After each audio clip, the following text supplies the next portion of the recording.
Good morning. Aviva life insurance సమర్పిస్తున్న business breakfast షోకి స్వాగతం. ఏషియన్ మార్కెట్స్లో కొంత నెర్వస్నెస్ కనిపిస్తోంది ఈ ఫ్రైడే మార్నింగ్.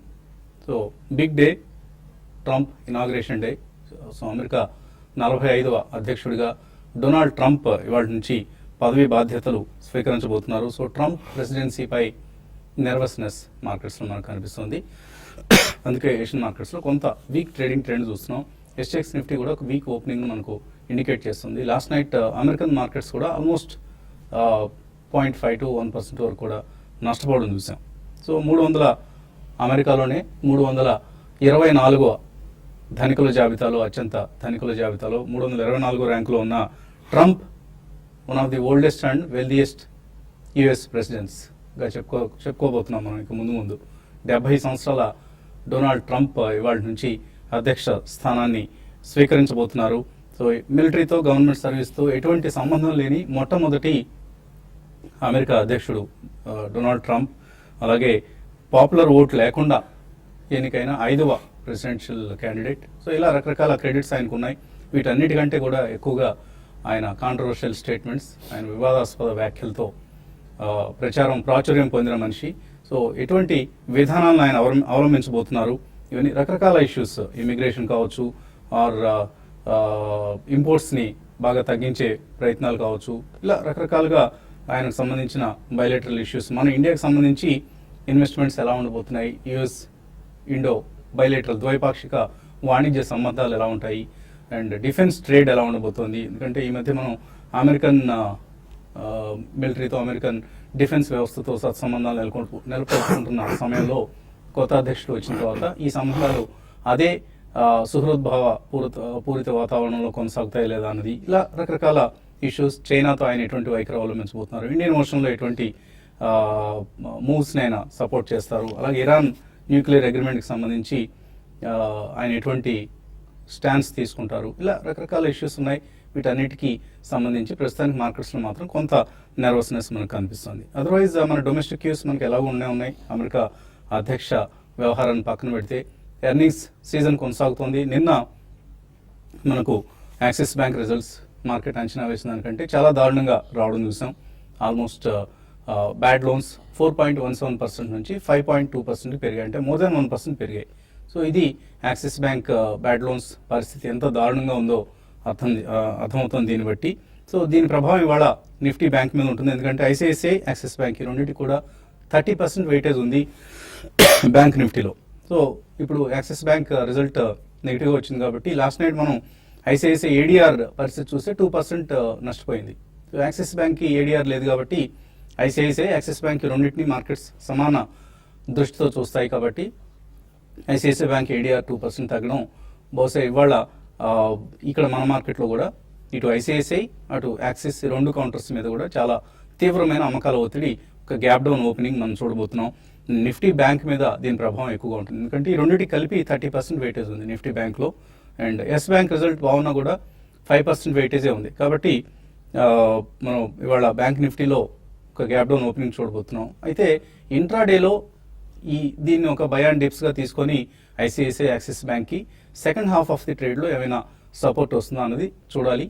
వస్తే మాత్రం మళ్ళీ నిఫ్టీ బ్యాంక్ ఒక రికవరీ చూస్తాం. అండ్ ఐసిఐసిఐ, యాక్సిస్ బ్యాంక్ షేర్లో కూడా రికవరీ చూస్తాం. రాలేదు అంటే వీక్నెస్ ఇవాళంతా కూడా కొనసాగే అవకాశం ఉంది. అండ్ ఎఫ్ఐఎస్ పరిస్థితి చూస్తే నిన్న కూడా వాళ్ళు 132 కోట్ల రూపాయల వర్త్ స్టాక్స్ను సెల్ చేయడం చూసాం. Domestic institutional investors of course 380 కోట్ల వర్త్ స్టాక్స్ని కొనడం చూసాం. సో సేమ్ ప్యాటర్న్ కొనసాగుతుంది. బోత్ ఎఫ్ఐఎస్, డిఐఎస్ బిహేవియర్లో ఎంత మాత్రం మార్పు లేదు. వాళ్ళ ధోరణిలో వాళ్ళు మార్కెట్స్లో ట్రేడ్ చేస్తున్నారు. అండ్ బ్రాడర్ మార్కెట్స్ నిన్న అవుట్ పెర్ఫామ్ చేస్తాయి బెంచ్ మార్క్ ఇండిసెస్తో కంపేర్ చేస్తే. ఇది కూడా మనం గుర్తుంచుకోవాలి. అండ్ ఎఫ్ఐఎస్ ఇప్పుడు స్టాక్ ఫీచర్స్లో ఎక్కువగా బై చేస్తున్నారు. కొన్ని మిడ్ క్యాప్ స్టాక్స్ని వాళ్ళు కొనడం చూస్తున్నాం. కాబట్టి అంతగా మనం ఆందోళన చెందాల్సిన అవసరం లేదు. But Nifty mid cap, Nifty junior ఈ రెండింటిలోనే మనం ఎక్కువ యాక్షన్ లాస్ట్ ఫ్యూ సెషన్స్గా మనం చూస్తున్నాం కాబట్టి అదే ట్రెండ్ కొనసాగుతుంది. నిఫ్టీ జూనియర్ ఇక లైఫ్ టైం హైస్కి 4% దూరంలో మాత్రమే ఉంది. అంటే స్మాల్ అండ్ మిడ్ క్యాప్స్లో ఎంత ఎక్కువ బయింగ్ జరుగుతుందో మనం దాన్ని బట్టి అర్థం చేసుకోవచ్చు. ఇటు నిఫ్టీకి సంబంధించి మనం 8430 ఈ లెవెల్ 100-డే మూవింగ్ యావరేజ్ అక్కడే నిన్న క్లోజ్ అయింది దాదాపుగా. ఈ లెవెల్ నుంచి పైకి వెళ్ళడానికి చాలా ప్రయాసపడాల్సి వస్తుంది. ఎందుకంటే ఇక్కడ చాలా స్ట్రాంగ్ రెసిస్టెన్స్ ఉంది. మేబీ డౌన్ సైడ్ 8360 ఎలా అయితే ఒక సపోర్ట్, ఇంటర్మీడియట్ సపోర్ట్ ఉందో ఆర్ ఇమీడియట్ సపోర్ట్ ఉందో, రెసిస్టెన్స్ లెవెల్స్ చూస్తే మనకు 8430, 8450 ఈ సమీపంలో రెసిస్టెన్స్ ఎక్కువగా ఉంది. సో ఈ రేంజ్ నుంచి బయటపడితేనే ఒక డైరెక్షన్ అనేది మనకు నిఫ్టీకి సంబంధించి దొరుకుతుంది. ఇక ఇతర వార్తల్లో ఇవాల్టి ప్రధానమైన వార్త మనకు పింక్ పేపర్స్లో వచ్చిన వార్త చూస్తే IT detects deposit stock miss match in cooperative banks. మనం పదే ఈ మధ్యకాలంలో వచ్చాయి. 15.5 లక్షల కోట్ల రూపాయల డబ్బులు వచ్చింది 500,000 రూపీస్ నోట్ల రూపంలో. ఇది గవర్నమెంట్ అంచనా వేసిన దానికంటే చాలా ఎక్కువ అని. కానీ వాస్తవంగా క్యాష్ పరిస్థితి చూస్తే అంతకంటే చాలా తక్కువ ఉందట. కొన్ని కోఆపరేటివ్ బ్యాంక్స్లో వాళ్ళు వచ్చిన డిపాజిట్స్ మొత్తానికి అక్కడ ఉన్న క్యాష్ పరిస్థితికి మధ్య చాలా వ్యత్యాసం కనిపిస్తుందట. సో ఇది పూణే, జైపూర్, రాజ్కోట్ ఇటువంటి నగరాల్లో మనం ఎప్పుడు హైదరాబాద్ గురించే ఎక్కువగా నెగిటివ్గా చెప్తూ ఉంటారు. కానీ what about this Pune, Rajkot, Jaipur? అక్కడేం తక్కువ స్కామ్లు ఏం జరగడం లేదు. కాకపోతే హైదరాబాద్కి విస్తృతమైన ప్రచారం ఇస్తూ ఉంటారు ఎప్పుడైనా ఒకటి అరా స్కామ్ జరిగిన సందర్భంలో. సో ఐటీ డిపార్ట్మెంట్ వాళ్ళ ఇన్వెస్టిగేషన్స్లో బయటపడింది ఇది కోఆపరేటివ్ బ్యాంక్స్లో. ఎందుకంటే మోస్ట్ ఆఫ్ ది కోఆపరేటివ్ బ్యాంక్స్లో చిన్న చెస్ట్ ఉంటాయి. వాళ్ళకి ఒక ₹1 కోటి, 2 కోట్లు, లేకపోతే మాక్సిమం 5 కోట్ల రూపాయల కంటే ఎక్కువ నగదు వాళ్ళు స్టోర్ చేయలేరు. ఒకసారిగా ఈ డిమానిటైజేషన్ కారణంగా 50 కోట్లు, 100 కోట్లు వచ్చిన డబ్బు దాన్ని వాళ్ళు స్టోర్ చేయలేకపోవడం అండ్ కొంత మిస్ మ్యాచ్, అంటే అక్కడ ఉన్న స్టాఫ్ హస్తలాఘవం ప్రదర్శించడం, క్యాష్ని దొంగతనం చేయటం, ఆ దొంగతనం చేసిన క్యాష్ని మళ్ళీ డిపాజిట్ చేయటం, ఇలా డబుల్ కౌంటింగ్, ట్రిపుల్ కౌంటింగ్ జరిగిందనమాట. సో దీనివల్లనే ఇప్పుడు వచ్చిన 15.5 లక్షల కోట్ల ఫిగర్ అనేది. అందుకనే ఈ మధ్య పార్లమెంటరీ ప్యానెల్ ముందు ఆర్బీఐ గవర్నర్ ఆయన ఎంత డబ్బు వచ్చింది అన్న అంకెను వెల్లడించేందుకు నిరాకరించారు. సో అది ఈ ఫలితంగానే మనం ఇప్పుడు అనుకోవాల్సి వస్తుంది. సో కొన్ని కోఆపరేటివ్ బ్యాంక్స్లో ఆర్ ఈవెన్ పెద్ద బ్యాంక్స్లో కూడా జరిగి ఉండొచ్చు, ఒకటి పెద్ద బ్యాంక్స్లో కూడా ఇవన్నీ రాబోయే రోజుల్లో వెలుగులోకి వస్తాయి. అండ్ 15.5 లక్షల కోట్లు కాదు, మేబీ 12 లక్షల కోట్లు, 13 లక్షల కోట్లు వచ్చి ఉండొచ్చు కూడా అని ఇప్పుడు మార్కెట్లో అనుమానాలు వ్యక్తం అవుతున్నాయి. సో ఇవన్నీ రాబోయే రోజుల్లో తేలుతాయి. ఈలోగా మాత్రం ఒక పెద్ద స్కామ్ మాత్రం జరిగింది, అందులో ఎటువంటి సందేహం లేదు. ఆ స్కామ్ని రాబోయే రోజుల్లో వివరాలన్నీ కూడా పూర్తిగా వెల్లడవుతాయి. ఇంకా మార్కెట్స్ పరిస్థితి గురించి మాట్లాడేందుకు మనతో అనలిస్ట్ సిద్ధంగా ఉన్నారు. సో ఇవాళ మేబీ కొద్దిగా కీలకమైన రోజుగా కూడా చెప్పుకోవచ్చు. ట్రంప్ అధ్యక్ష పదవి స్వీకరిస్తున్నారు. దీని ప్రభావం ఐటీ, ఫార్మా స్టాక్స్ మీద కొంత ఉండే అవకాశం ఉంది, temporarily maybe for a few days. అలాగే బ్యాంకింగ్ స్టాక్స్, ఎటువంటి ధోరణితో ఇన్వెస్టర్స్ ఉండాలి ఈ సమయంలో?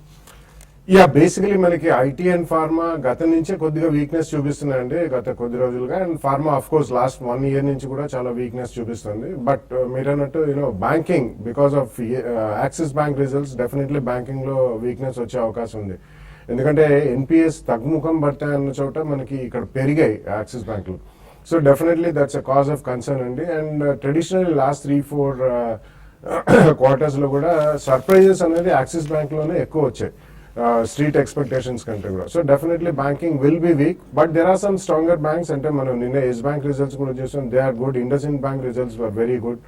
అలా మనకి కొన్ని banks they are showing exceptionally good results.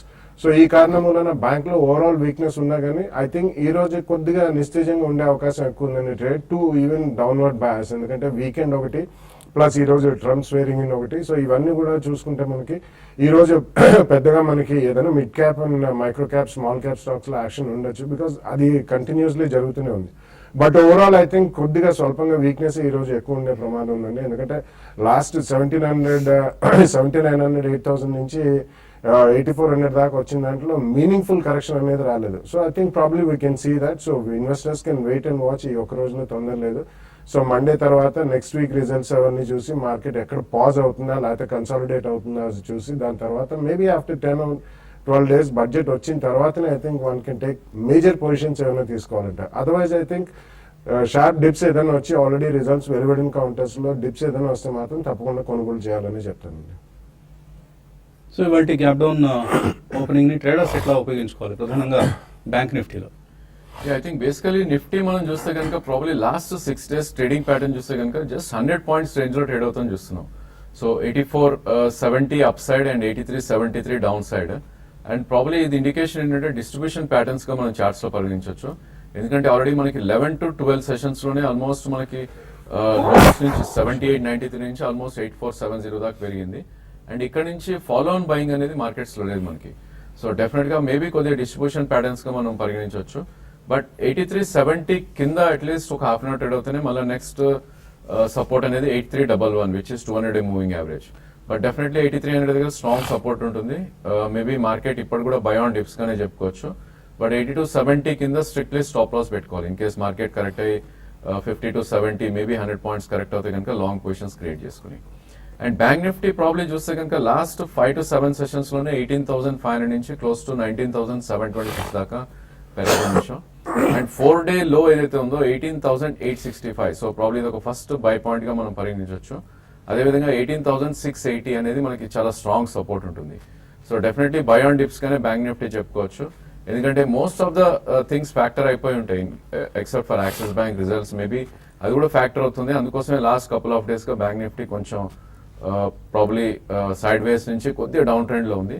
So definitely ఒక నీజర్ రియాక్షన్ లో బై ఆన్ డిప్స్ గానే చెప్పుకోవచ్చు. బట్ స్టాప్ లాస్ అనేది 18,780 కింద క్లోజింగ్ బేసిస్ స్టాప్ లాస్ పెట్టుకుని రెండు కూడా బై ఆన్ డిప్స్ గానే చెప్పుకోవచ్చు.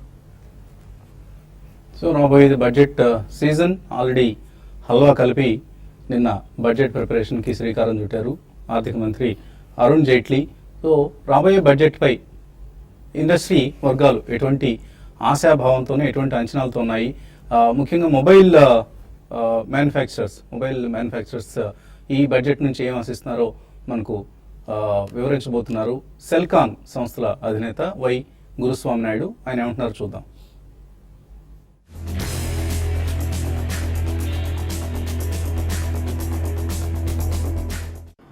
జిఎస్టీకి ఐజిఎస్టీకి డిఫరెన్సియేషన్ పెట్టండి అనేసి ఆల్ స్టేట్ గవర్నమెంట్తో సహా రిప్రజెంటేషన్ కూడా ఇప్పించాం ఆల్రెడీ. అందరం రిక్వెస్ట్ చేసాం అడగమని. ఒక 43 ఫ్యాక్టరీస్లో దాదాపు ఈరోజు some 1 to 2 lakhs people direct employment నడుస్తుంది ఆల్రెడీ. సో ఈరోజు ఐజిఎస్టీ జిఎస్టీకి వేరియేషన్ లేకపోతే సో మేక్ ఇన్ ఇండియా అనే దానికి మీనింగ్ లేకుండా పోతుంది. దీని మీద ఇంతవరకు క్లారిటీ ఇవ్వలేదు సెంట్రల్ గవర్నమెంట్. సో ఈ బడ్జెట్లో ఖచ్చితంగా మాకు ఐజిఎస్టీ జిఎస్టీకి డిఫరెన్సియేషన్ కంపల్సరీ కనబడితే తప్ప మొబైల్ మ్యానుఫ్యాక్చరింగ్కి ఫ్యూచర్ లేదు. So Celkon one of the major mobile manufacturers in the country. వాళ్ళు ఏం కోరుకుంటున్నారో గురుస్వామి నాయుడు గారు మనకు వివరించారు. సో చిన్న బ్రేక్ తీసుకున్నాం. బ్రేక్ తర్వాత ఇన్వెస్టర్స్ నుంచి కాల్స్ అలాగే మెయిల్స్ తీసుకున్నాం.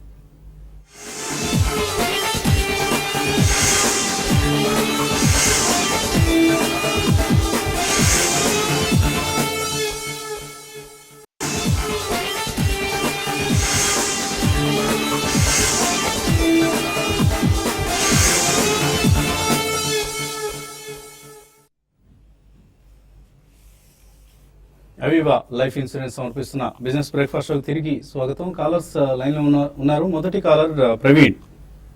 Hello sir. నమస్తే సార్. మీ ప్రోగ్రామ్ రెగ్యులర్ గా వాచ్ చేస్తుంటాను. థ్యాంక్ యూ అండి. చెప్పండి ప్రవీణ్. సార్ మాది కెంపిన్ హోమ్స్ షేర్స్ కొన్నాయి సార్. ప్లస్ కెంపిన్ హోమ్స్ 1700 అలా పర్చేస్ చేసింది సార్. 1630కి పర్చేస్ చేశాను సార్. ప్లస్ డిహెచ్ఎఫ్ఎల్ ఒక 100 షేర్స్ ఉన్నాయి. డిహెచ్ఎఫ్ఎల్ కూడా 280 రూపీస్ అలా పర్చేస్ చేశాము. ఎల్ఐసి షేర్స్ కూడా ఒక 100 షేర్స్ ఉన్నాయి సార్. ఇవి అన్ని హోల్డ్ చేయమంటారా లేకపోతే సెల్ చేయమంటారా? మీరు హౌసింగ్ ఫైనాన్స్ స్టాక్స్ మీద క్రేజ్ ఎక్కువ చూపిస్తున్నారు. బడ్జెట్ తర్వాత ఏమన్నా పాజిటివ్ వస్తుందని పర్చేస్ చేశాం సార్. కానీ కెంపిన్ హోమ్స్ రిజల్ట్స్ పాజిటివ్ గా ఉన్నా కూడా ఎందుకు సార్ షేర్స్ డౌన్ అయ్యాయి? ఓకే. సో పూర్తిగా ఒకటే సెక్టర్ మీద బెట్ చేస్తున్నారు మీరు. దానికంటే కూడా కొద్దిగా put your eggs in different baskets. అన్ని ఎగ్స్ని ఒకే బాస్కెట్లో పెడితే అది కరెక్ట్ పద్ధతి కాదు. బట్ ఎనీవే ఆయన బెట్ చేస్తున్న సెక్టర్ మంచిదేనా? Can Fin homes, DHFL, LIC housing ఇవన్నీ షార్ట్ టర్మ్లో ఎలా పెర్ఫామ్ చేస్తాయి? ఐ థింక్ షార్ట్ టర్మ్ లో ప్రాబ్లీ ఒక సైడ్ వేస్ నుంచి మేబీ కొంచెం కన్సాలిడేషన్ రేంజ్ లోనే ఎక్కువ ఉంటాయండి. ఎందుకంటే మనం గమనిస్తే కనుక కెన్ఫిన్ హోమ్స్ చూస్తే కనుక లాస్ట్ ఫిబ్రవరిలో మనకి 840 రూపీస్ ఉండింది. సో ఆల్మోస్ట్ 1 year లోనే మనకి డబుల్ అవటం చూసాం. ఇది యాజ్ హై యాజ్ 1900 దాకా వెళ్ళటం చూసాం. అండ్ ప్రాబ్లీ ఒక కన్సాలిడేషన్ నుంచి మేబీ ఒక సైడ్ వేస్ జోన్ లోనే ఉండే ఛాన్స్ ఎక్కువ ఉంది. సో ఈ రేంజ్ అనేది మనకి 1870 నుంచి ప్రాబ్లీ 1450 దాకా ఉండే ఛాన్స్ ఉంది. సో ఆల్మోస్ట్ మనం చూసాం 2 times అదే లెవెల్కి వచ్చి రివర్స్ అవటం. సో డెఫినెట్లీ ఈ రెండు కెన్ఫిన్ హోమ్స్ అండ్ దివాన్ హౌసింగ్ రెండు కూడా మంచి స్టాక్స్ అండి. మేబీ లాంగ్ టర్మ్ ఇన్వెస్టర్ మీరు అయితే కనుక డెఫినెట్ గా హోల్డ్ చేయొచ్చు. Only thing probably market corrections వచ్చినప్పుడు ఈ కొంచెం high beta stocks maybe 10-15% correct అవుతాయి స్టాక్స్ రెండు కూడా. సో డెఫినెట్లీ మీరు 50% ట్రేడింగ్ కి ఉపయోగించుకొని 50% ఇన్వెస్ట్మెంట్ కి ఉంచొచ్చు. మేబీ ఎల్ఐసి హౌసింగ్ ఫైనాన్స్ కొద్దిగా అండర్ పర్ఫార్మ్ చేయొచ్చు, ఎందుకంటే ఎప్పుడైతే మనకి 31st రోజు నరేంద్ర మోదీ గారి స్పీచ్ వచ్చిందో అప్పటి నుంచి కొద్దిగా డిప్రెస్డ్ లో ఉంది స్టాక్. అది మేబీ లో కాస్ట్ హౌసింగ్ లోన్స్ ఏవైతే ఉన్నాయో ప్రాబ్లీ దానికి బర్డెన్ ఎక్కువ ఉండొచ్చు ఎల్ఐసి హౌసింగ్ కి. ప్రాబ్లీ ఎల్ఐసి హౌసింగ్ కొద్దిగా పుల్ బ్యాక్స్ వస్తే ఎగ్జిట్ అయ్యి మేబీ క్యాన్ఫిన్ హోమ్స్ అండ్ దివాన్ హౌసింగ్ లో మీరు డెఫినెట్లీ 1 to 2 years ఉంటే కనుక ఇన్వెస్ట్ చేసి యూ కెన్ హోల్డ్. తర్వాత కాలర్ పూణే నుంచి సచిన్. హలో హలో రండి సచిన్. సార్ నాది లారస్ ల్యాబ్ మల్టీ బ్యాగర్ అవుతుందా అదొకటండి. సెకండ్ ఇంకోటి ఏంటంటే ఇంటెన్స్ టెక్నాలజీస్ 180 లో కొన్నాను, దాన్ని కంపెనీ గురించి అది బాలాగారు మీరు చెప్తారని చేశాను. లారస్ ల్యాబ్స్ మీరు కొన్నారా? ఇది మన ఐపీఓలో వచ్చినాయండి కొన్ని, సో ఇది యాడ్ చేద్దామని, ఇంకా యాడ్ చేద్దామని లాంగ్ టర్మ్ కోసం అండి. ఓకే. సో ముందుగా మీరు ఇంటెన్స్ టెక్నాలజీస్ గురించి అడిగారు. ఇంటెన్స్ టెక్నాలజీస్ ఈ మధ్య ఈ పోస్ట్ డిజిటైజేషన్ డిమానిటైజేషన్ ఈ డిజిటల్ ట్రాన్సాక్షన్స్కి ఇంపార్టెన్స్ పెరుగుతున్న సమయంలో పెరిగిన స్టాక్స్లో ఇంటెన్స్ టెక్నాలజీస్ ఒకటి. సో దానికి అంతకంటే పెద్దగా ఫండమెంటల్ స్ట్రెంత్ అయితే ఎక్కువగా లేదు. సో బాగా స్పెక్యులేషన్తో పెరిగిన స్టాక్ ఇది. సో ఆల్రెడీ మీరు కొనుంటే లాభాల్లో ఉంటే ప్రాఫిట్ బుక్ చేసుకోవడం మంచిది. నేను ఫ్రెష్గా కొందామనుకుంటే మాత్రం అవాయిడ్ చేయండి. లారస్ ల్యాబ్స్ యాడ్ చేసుకోవచ్చా ఇక్కడ? Yeah, wait for the results అండి. లారస్ ల్యాబ్స్ మీ దగ్గర ఐపీఓలు వచ్చి ఇంకొద్దిగా యాడ్ చేసుకోవచ్చు. ఇది మల్టీ బ్యాగర్ అయ్యే అవకాశం ఉందండి. ప్రాబ్లీ గోయింగ్ ఫార్వర్డ్ మనం చూడాలండి. ఓవరాల్ ఫార్మస్యూటికల్ సెక్టర్ కొద్దిగా అంత ఫ్యాన్సీ లేదు. నెంబర్ 1 నెగిటివ్ గానే ఉంది మార్కెట్ లో. కాబట్టి Laurus labs recent listing it's decent company. వాళ్ళది రాబోయే రోజుల్లో ఫైలింగ్స్ ఎలా ఉంటాయి, ఎందుకంటే కొత్తగా వచ్చిన ఐపీఓ కాబట్టి 1 or 2 quarters మన కన్సిస్టెన్సీ ఆఫ్ రిజల్ట్స్ చూడాలండి. ఐపీఓ వచ్చిన తర్వాత ఫండమెంటల్స్ ఎలా చేంజ్ అవుతాయి. Otherwise it's decent company. Results వచ్చిన తర్వాత వాళ్ళ మేనేజ్మెంట్ కామెంటరీ ఏదైనా ఇస్తే దాన్ని బేస్ చేసుకుని మీరు యూ కెన్ గో అహెడ్. అంటే లాంగ్ టర్మ్ లో మల్టీ బ్యాగర్ అవుతుందా, ఛాన్సెస్ ఆర్ దేర్ అండి. ఎందుకంటే వీళ్ళు ఏపీఎస్ లో కొద్దిగా ఆంకాలజీ బేస్ లో కూడా ఉన్నారు కాబట్టి oncology are high value medicines. So it's a complete you know blended margins ఎలాగ ఉంటాయి వాళ్ళకి రాను చూసి తప్పకుండా బెట్ చేయొచ్చు. In case management commentary positive ఉంటే మాత్రం సెకండ్ ప్రైస్ పాయింట్ లో అక్కడ కొనండి. బట్ ఎక్కడికక్కడ మనం రివ్యూ చేసుకుంటుండాలి.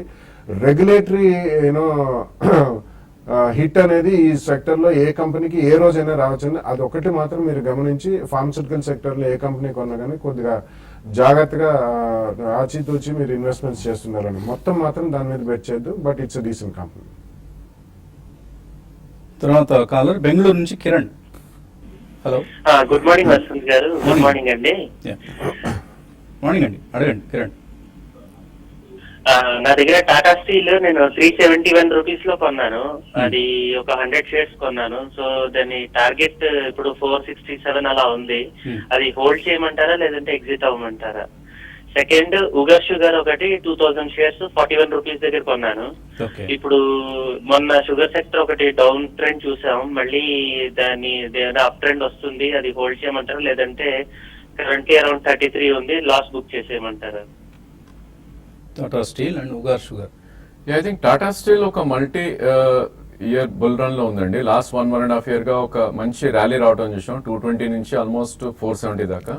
సో దీనికి కీ రెసిస్టెన్స్ అనేది 480 దగ్గర ఉంది, which was 2014 10th November high అది. సో ఐ థింక్ 480 దాటింది అంటే కనుక నెక్స్ట్ అప్ ట్రెండ్ లో మనకి డెఫినెట్ గా ఇది 570, 580 దాకా వెళ్ళే ఛాన్స్ ఉంటుంది.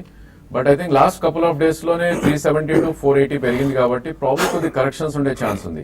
ఇన్ కేస్ మీరు 1 year వ్యూతో హోల్డ్ చేయాలి అనుకుంటే కనుక డెఫినెట్లీ హోల్డ్ చేయొచ్చు, ఎందుకంటే ఇక్కడ నుంచి కూడా 100 రూపీస్ అప్ ఉండే ఛాన్స్ ఉంది.